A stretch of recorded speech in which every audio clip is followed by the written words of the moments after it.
Hello, I'm Sally Biddulph. A 90-year-old survivor of Auschwitz has returned to the Nazi death camp today to take part in the events marking 75 years since it was liberated. Rini Salt from Hendon will be at the ceremony tomorrow with other survivors from around the world. Our correspondent Simon Harris was travelling with her and sent us this report a short time ago. Auschwitz is one of the grimmest places in Europe. More than 1 million men, women and children were murdered here by the Nazis. Rini Salt spent 4 weeks here as a 15-year-old in 1944. On the day she arrived, she was separated from her father and never saw him again. The Nazis also killed her little sister. Yet despite the awful memories she has of this place, despite her age, she told me at her home in Hendon she was determined to come back for tomorrow's 75th anniversary of the camp's liberation. Yet she knows it won't be easy. The first few times I used to go back, it was terrible. I was shaking, I was so nervous. But I got used to it because I've been back many, many times.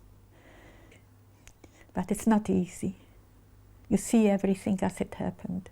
Rini will be joined tomorrow by another Holocaust survivor from London, Hannah Lewis. They're both expected to meet the Duchess of Cornwall. Also here for the formal ceremony will be London's Mayor, Sadiq Khan. There have been commemorations and ceremonies around the country today to mark Holocaust Memorial Day, and people have come together to remember the victims and stand against the evils of Nazism.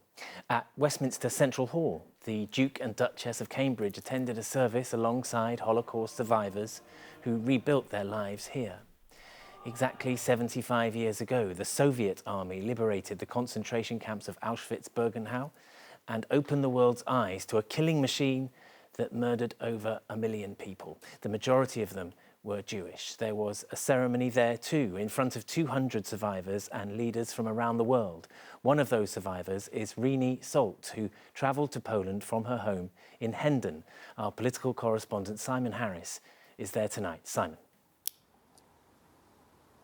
Geraint, the very name Auschwitz sends a chill down the spine. I'm standing in front of a concrete wall topped by an electric fence. What went on behind that perimeter during the Second World War defies comprehension. But there are a handful of Londoners alive who can remember all too well, and one of them was here today. Rini Salt could be forgiven for never wanting to set foot in this place again, but despite the painful memories, the 90-year-old from North London comes back to Auschwitz whenever she can. It's important that I come back, as I always come back with some groups to show them what happened here. They should know. Maybe we can avert another Holocaust from happening. I want people to see what happened here. What happened here was one of the darkest episodes in 20th century history. The murder of more than 1 million people. When Russian troops liberated Auschwitz and its sister camp Birkenau, the Nazi programme to exterminate the Jews was laid bare. Rini Salt was sent to Auschwitz as a 15-year-old in the summer of 1944. Her little sister, Stenia, had already been taken away by the Germans, almost certainly killed at the age of 10.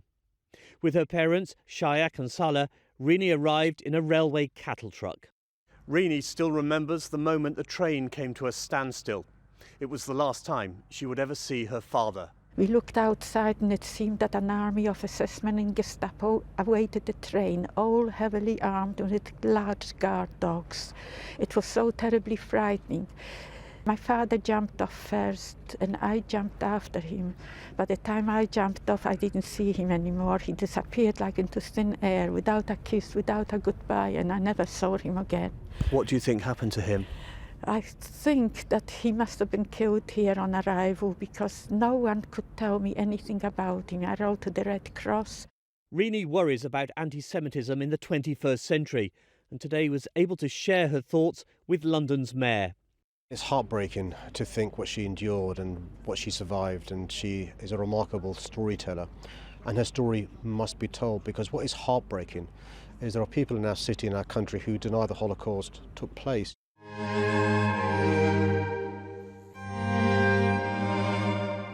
This afternoon, Rini joined a dwindling number of Holocaust survivors at a ceremony to mark the anniversary of the liberation. It was held in a huge tent at Birkenau, with the camp's notorious entrance forming the backdrop. It's probably the last time I'll be here, and it's an important anniversary. After 75 years, I can come back here And, so it means a lot to me. Rini Salt's memories of the Holocaust are hauntingly vivid. This might have been her final visit, but she hopes her story will be told to future generations to serve as a warning from history. Geraint, this is the first time that any mayor of London has been here for the anniversary event. Sadiq Khan recently signed off a £300,000 contribution to help preserve Auschwitz as a memorial. But today wasn't about politicians, it was about the survivors. That diminishing band of witnesses to one of the greatest atrocities of modern times, people like Rini Salt. The one thing that strikes you is that this part of Poland can be bitterly cold at this time of year. Yet, even in their 80s and 90s, Geraint, they still felt the need to be here. Simon Harris, thank you very much indeed. Now, what price can you put on tackling knife crime in London? Today, Sadiq Khan tried with an inflation-busting rise in council tax to fund 600 police officers. The mayor, who is standing for re-election in May, said he had no choice. Tories in City Hall disagreed. Our political correspondent Simon Harris is there now for us this evening. Simon, how much more will Londoners be paying them? Well, Lucrezia, Londoners pay the bulk of their council tax to the boroughs, but there's also a bill from City Hall known as the Precept. Some of it pays for the mayor and the Assembly, some goes towards the fire service, the police and Transport for London. Well, this year, the mayor is increasing his share by more than twice the rate of inflation. So the £320 paid by the average Band D household last year goes up to £332 this year. That's an increase amounting to 22 pence a week, which the mayor says will help him recruit 600 extra police. Sadiq Khan says he has no choice, but the Conservatives accused him of wasting money. The funding confirmed last week by the government for policing in London doesn't go nearly far enough and fails to make up for the number of police officers lost since 2010, even though the capital's population has grown. This means that I'm once again left with no choice but to raise council tax in order to help tackle violent crime. What absolute rubbish. He really doesn't know what he's doing. He should be removed. He doesn't know what he's doing. All he knows is how to put taxes up. Quite frankly, if he looked at his budget, he could make really, really good savings. We've done this in our amendment to the budget. That's a row we can expect to hear an awful lot of in the coming months as Sadiq Khan defends his record and asks Londoners to re-elect him for a second term.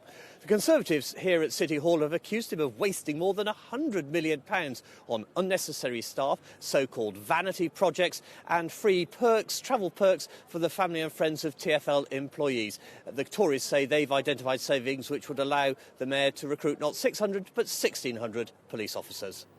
All right, Simon at City Hall, thank you. Now, after months of doubt, it looks like the high-speed rail link between London, the Midlands and the North will go ahead. But campaigners against HS2 refuse to believe the fight is over. In Woodland in Harefield, where the proposed route would go, our political correspondent Simon Harris found protesters up trees where they intend to stay.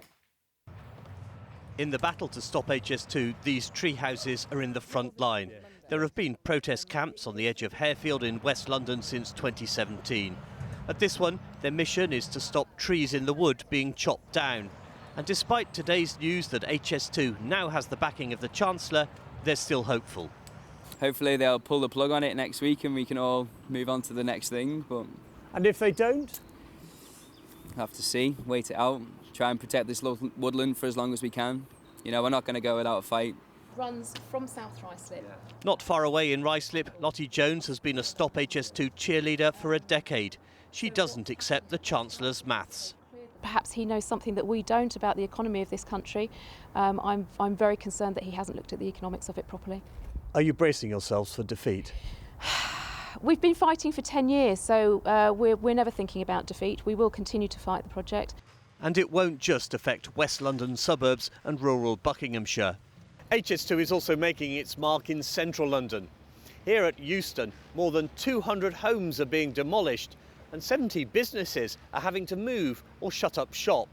Drummond Street was famous for its curry houses, but the demolition work and blocked roads is taking its toll on trade. Slowly has dropped down the percentage of business because of the offices and the hotels has been sort of demolished, and recently now the road closures and all that are severely affecting all the deliveries. But despite the escalating costs, HS2 still has powerful friends in London, including a previous Chancellor. It would be nuts to cancel HS2. This is going to connect the north of England and the Midlands to the south and help level up the economic geography of the UK. The Transport Secretary has promised a final decision on HS2 next month, which could mean next week. Simon Harris, ITV News, Harefield. Good evening. It is the outcome the majority of this city did not vote for. Almost 60% of Londoners chose to remain in the European Union, but tonight at 11 o'clock the UK will leave more than 3.5 years after that vote. The first country in the Union's history to do so. Well, 5 of the capital's 33 boroughs did vote to leave, and later in Parliament Square there is a party to celebrate a historic day for the hundreds of thousands of Europeans living in London and worried about their future. The message beamed across tube platforms this morning was London is open today and always. Well, in a moment we'll hear from the Mayor on his plans to help get a good deal for the capital. But first, here's our political correspondent Simon Harris. All right, so are you ready for this? Yes, Chef. Yeah, perfect. Pascal Ossignac has made sure he's ready for Brexit. The Michelin star chef has lived in London more than 20 years, but this year he added a British passport to his French one. That should make him Brexit-proof whatever happens. The same can't be said for his staff.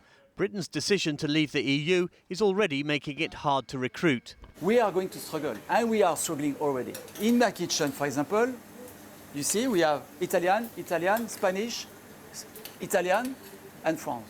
So I have no British. It's not a choice.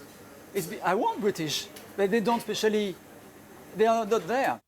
It's estimated around 267,000 people work in hotels, bars and restaurants in London. 72,000 of them come from EU countries. That's 27% of the workforce. The important thing is to make sure we continue to keep the talent we have, but also to attract more talent at the same time as training up Londoners to have the skills for the jobs of tomorrow. Do you accept it's now your job as Mayor to make Brexit work for London? Absolutely. Romford is in the East London borough of Havering, where more than 2/3 of voters wanted to leave the EU.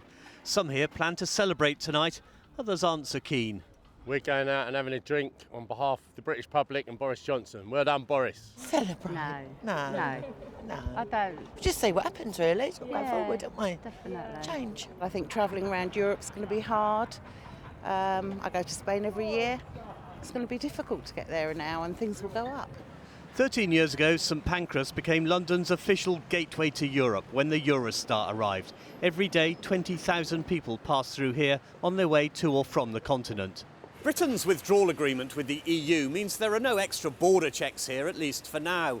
But St Pancras has waved farewell to one group of regular passengers, London's MEPs and their staff. Claude Moraes is London's longest-serving MEP until 11 o'clock tonight. My overwhelming feeling today is of huge privilege to represent London in particular. Hugely respected, by the way, right across the EU, but a sense of deep sadness that we just didn't get across the added value of the European Union. At Westminster, Brexit has been a toxic issue inside and outside of Parliament. There were still passions on show today here at a pro-EU rally. But after the fire and heat of the past 3 years, this was positively subdued. Simon Harris, ITV News, Westminster.